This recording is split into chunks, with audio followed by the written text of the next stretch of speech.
Salut à toutes et tous, bienvenue sur The Max Rebo Collection pour un nouvel épisode de l'actu galactique consacré au Farm First Friday, une mini-conférence organisée par Hasbro sur les réseaux sociaux afin de dévoiler leurs nouveautés en Star Wars Black Series.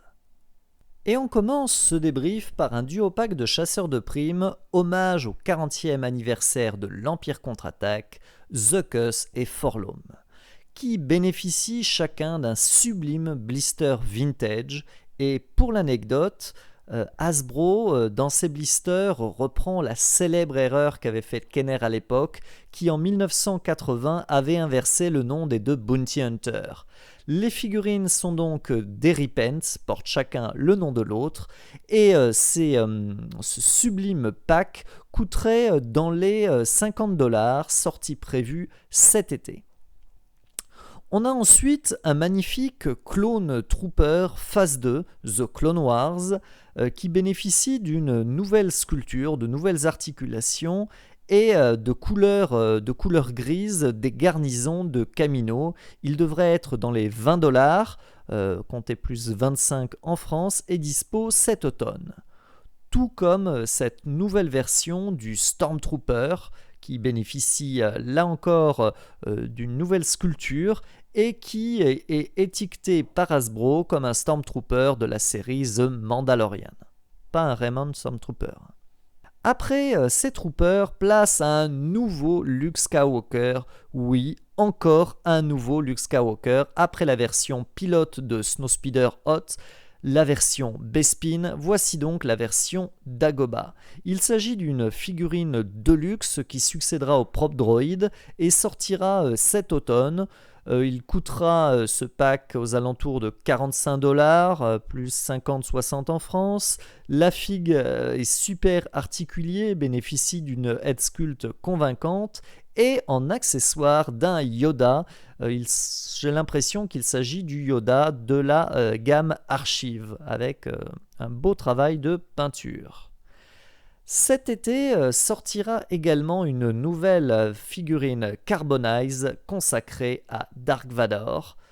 Mais je dois dire que je suis totalement passé à côté de cette gamme. Les figurines généralement coûtent dans les €30, mais me laissent totalement indifférent. Plus curieuse est la figurine suivante. Il s'agit en effet du Han Solo Carbonite, enfin plus précisément du bloc de Carbonite, il n'y a pas de figurine avec. Ce bloc de Carbonite était à l'époque livré avec le Boba Fett exclusif de la deuxième célébration Europe, celle qui se passait à Essen en Allemagne. Est-ce pour autant exactement la même ou au moins un repent? L'avenir va nous le dire. Ils ont déjà en tout cas le même socle en commun et cet accessoire devrait être vendu dans les $15, donc comptez 20 € en France. Et c'est un poil cher pour ce que c'est. Cet été sera également dispo un nouveau casque Black Series, enfin un Repent, car nous aurons droit au casque de Boba Fett électronique, version prototype cette fois, comprenez entièrement blanc. Il devrait coûter dans les $100, 120, 130 € en France. Pour info, le site Zavi le propose déjà en précommande. Du côté des vintage, pas grand chose, encore un Luke, disons décidément le personnage à la cote. Il s'agit cette fois du Luke Stormtrooper et s'il vous dit quelque chose, vous avez raison. Il était déjà proposé dans le tripack exclusif de la dernière Comic Con.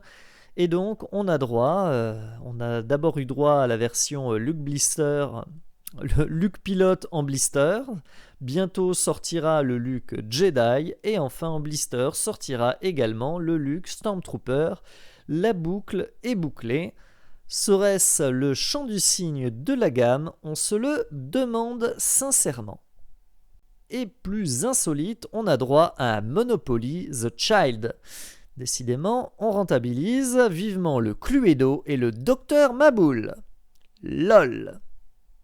Alors, pour laquelle de ces nouveautés allez-vous craquer? N'hésitez pas à me l'indiquer dans les commentaires pour que nous en discutions.